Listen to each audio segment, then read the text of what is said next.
ಮದುವೆ ಮಾಡ್ಬಿಡೋಣ, ಅದಕ್ಕೆ ಫೋನ್ ಮಾಡಿದೆ. ಅದು ಯಜಮಾನ್ರೆ, ಆಡ್ ಕೊಟ್ಟಿರೋದು ನಾನಲ್ಲ, ನಮ್ಮಪ್ಪ. ಹಾ ಸರಿ ಸರಿ, ಅವರೇ ಫೋನ್ ಮಾಡ್ತಾ ಇದಾರೆ, ನಿನ್ಗೆ ಆಮೇಲೆ ಮಾಡ್ತೀನಿ. ಹಲೋ, ಪೇಪರಲ್ಲಿ ಆಡ್ ಏನಕ್ಕಪ್ಪ ಹಾಕ್ಸಕ್ಕೋದೆ? ಯಜಮಾನವ್ರಿಗೂ ಫೋನ್ ಹೋಗ್ತಾ ಇದೆ. ಅಲ್ಲಿ ಯಾರೋ ತಾಲೂಕ್ ಆಫೀಸರ್ ಅಂತೆ, ಅವ್ರ ಮಗಳನ್ನ ಕೊಟ್ಟು ನನಗೆ ಮದುವೆ ಮಾಡ್ಬೇಕಂತೆ. ಒಂದಲ್ಲ ಎರಡಲ್ಲ ಅಪ್ಪ ಕೆಲಸ ಮಾಡೋದ್ ನೀನು. ತಾಲೂಕು ಆಫೀಸರ್ ಮಗಳ? ಪರವಾಗಿಲ್ಲ ಕೊಡೋ, ಒಳ್ಳೆ ಸಂಬಂಧನೇ. ಅಪ್ಪ ನಿನ್ ತಲೆ ಕೆಟ್ಟಿದ್ಯಾ? ಯಾಕೆ ಹೀಗೆಲ್ಲ ಆಡ್ತಿದ್ಯಾ?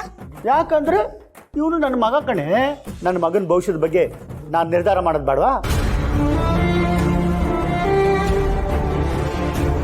ಶ್ರಾವಣಿ ಮೇಡಮ್ ಭವಿಷ್ಯದ ಬಗ್ಗೆ ಯಜಮಾನ್ರು ನಿರ್ಧಾರ ತಗೊಂಡ ಹಾಗೆ ನನ್ನ ಮಗನ ಭವಿಷ್ಯದ ಬಗ್ಗೆ ನಾನು ನಿರ್ಧಾರ ತಗೋಬೇಡವಾ?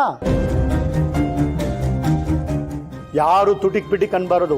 ಈ ಮನೆಗೆ ಸೊಸೆ ಬೇಕೇ ಬೇಕು, ಬೇಕೇ ಬೇಕು. ಹಲೋ, ಹೇಳಿ. ಏನೇ ವಿಶಾಲವಾದ ಅಕ್ಷಿ, ಈ ಮನೆಗೆ ಸೊಸೆಯಾಗಿ ಬರಬೇಕು ಅಂತ, ನಮ್ಮ ಕಾರ್ತಿಕೇಯನಿಗೆ ಹೆಂಡತಿಯಾಗಿ ಬರಬೇಕು ಅಂತ ಹುಡುಗಿಯರು ಕ್ಯೂ ಕ್ಯೂ ನಿಂತಿದಾರಲ್ಲಿ. ಎಷ್ಟೇ ಜನ ಕ್ಯೂ ನಿಂತ್ಕೊಂಡ್ರು ನಮ್ಗೆ ಅವ್ರು ಯಾರು ಬೇಡ. ಈ ಮನೆ ಸೊಸೆ ಶ್ರಾವಣಿ ಅಮ್ಮನೆ ಬೇಕು. ಅವ್ರೇನಾರು ಬರ್ಲಿಲ್ಲ ಅಂದ್ರೆ ನಾವ್ಯಾರು ಈ ಮನೇಲಿ ಇರಲ್ಲ. ಕರೆಕ್ಟಾಗಿ ಹೇಳಿದೆ ಅಮ್ಮ. ಶ್ರಾವಣಿ ಮೇಡಮ್ ಅವ್ರು ಈ ಮನೆಗೆ ಬಂದಿಲ್ಲ ಅಂದ್ರೆ ನಾವ್ ಯಾರು ಮನೇಲಿ ಇರೋದ್ ಬೇಡ. ನಡಿಯಮ್ಮ.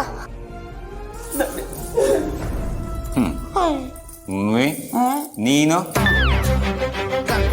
ಈ ಮನೆಯಲ್ಲಿ ಯಾರು ಇರ್ಲಿ ಬಿಡ್ಲಿ, ನಾವಂತೂ ಇದ್ದೇ ಇರ್ತೀವಿ. ಆದ್ರೆ ನನಗೆ ಈ ಕಾರ್ತಿಕೇಯನ ಪರಿಸ್ಥಿತಿ ನೋಡ್ತಾ ಇದ್ರೆ ಕರಳೆಲ್ಲ ಕಿವಿಸ್ದಂಗಾಗುತ್ತೆ ಕಣ. ಶ್ರಾವಣಿ ಸುಬ್ರಹ್ಮಣ್ಯ, ಶ್ರಾವಣಿ ಸುಬ್ರಹ್ಮಣ್ಯ.